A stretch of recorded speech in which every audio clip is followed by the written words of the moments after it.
बिस्मिल्लाहिर्रहमानिर्रहीम अस्सलाम वालेकुम। आज हम देखेंगे कि साइकोलॉजी की डेफिनेशन क्या है।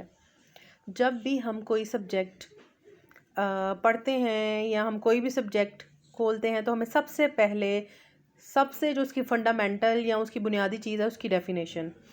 अब पहले देख लेते हैं कि लफ्ज़ साइकोलॉजी है क्या।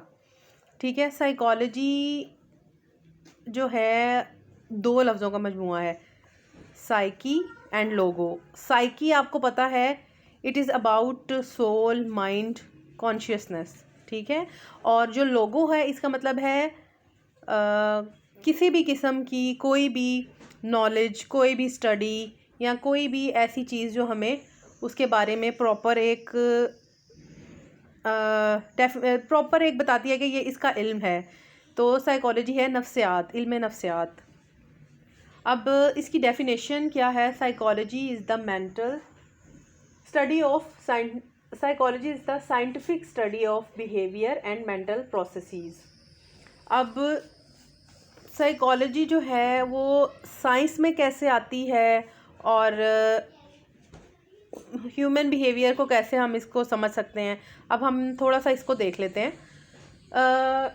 साइंटिफिक स्टडी इस तरह है कि हम इसमें जो एक तजर्बा करते हैं हम उसको बार बार किसी पर भी कर सकते हैं, उसको समझ भी सकते हैं, और उसके साथ साथ फिर हम देखें इसमें रिलायबिलिटी भी होती है हमारे पास कि एक दफ़ा कर लिया, इसका ये मतलब नहीं एक दफ़ा कर लिया तो हम दोबारा करेंगे तो इसके जो हमें जवाब मिलेगा या जो आंसर होगा वो चेंज हो जाएगा।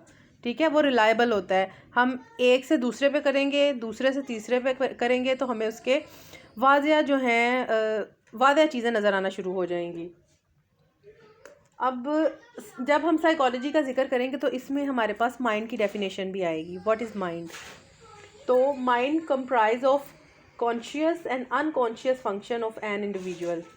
अब दिमाग क्या है? वो चीज़ें जो हम जानते हैं और वो चीज़ें जो हम नहीं जानते, इनका एक मजमुआ है। जब भी हम किसी को देखेंगे तो हम देखेंगे उसका मेंटल, देखें ना हमने भी यहाँ पर लफ्ज़ किया मेंटल प्रोसेसेस। तो जो मेंटल प्रोसेस है उसका, यानी कि उसकी कॉन्शियस और अनकॉन्शियस लेवल क्या चीज़ें हैं, वो इसको कैसे समझते हैं, हम इसके बारे में देखेंगे। अब साइकोलॉजी की जो हमारे पास एक और डेफिनेशन है, हम ज़रा वेट एंड टेवरस की 1996 की डेफिनेशन देख लेते हैं, जिसमें वो कहते हैं कि psychology is the scientific study of behaviour and mental processes and how they are affected by an organism, physical state, mental state and external environment. अब इसमें वो हमें क्या बता रहे हैं? उसका बिहेवियर फर्स्ट चीज़ जो है, मेंटल प्रोसेसेस उसकी सेकंड चीज़ है, और उसके वजह से जो एक इंसान है, ह्यूमन बीइंग है या कोई जानवर है, उसमें उसकी फ़िज़िकल स्टेट, उसकी mental state and external environment. देखें, जब भी हम किसी भी चीज़ का रिएक्शन शो करते हैं ना, तो हम क्या करेंगे? हाथ या बाजू से भी उसका असर करेंगे। जो हमारा मेंटल स्टेट है हम उसको भी देखेंगे, और जो हमारा एक्सटर्नल एनवायरनमेंट हमें उस टाइम यानी कि प्रोवोक क्या कर रहा है हम उसको भी देख लेंगे। अब साइकोलॉजी को जब भी हम देखेंगे तो हम माइंड देखेंगे क्या है, हम बिहेवियर देखेंगे उसका क्या है, और साथ में हम उसकी कोग्निशन को ज़रूर पढ़ेंगे, उसकी कोग्निशन क्या है। अब मैं आपको थोड़ा सा इसके बारे में बताऊंगी कि बिहेवियर क्या है। What is behaviour? Behaviour is sum of action we do, it is response of organism to any stimulus. अब जैसे देखें, आप अपने बैठे हैं और आपको एहसास हो कि आग लग गई है, या आप शोर सुने तो वो आपका रिस्पॉन्स होगा, वो आपका बिहेवियर होगा। यानी कि हो सकता है आप वहाँ से भाग जाएं, हो सकता है आप पानी लेके उसको बुझाने की कोशिश करें, तो ये आपका बिहेवियर है। फिर हम अब कोग्निशन देख लेते हैं। कोग्निशन क्या है? Cognition include mental processes like dreaming, thinking, remembering और solving problem. Cognitive activities are usually not directly observable and studied through self-reports provided by researcher subjects. अब cognition क्या है? cognition ये है कि आप क्या सोच रहे हैं, आप कैसे याद कर रहे हैं, आप किस तरह चीज़ों में मसलों को सॉल्व कर रहे हैं।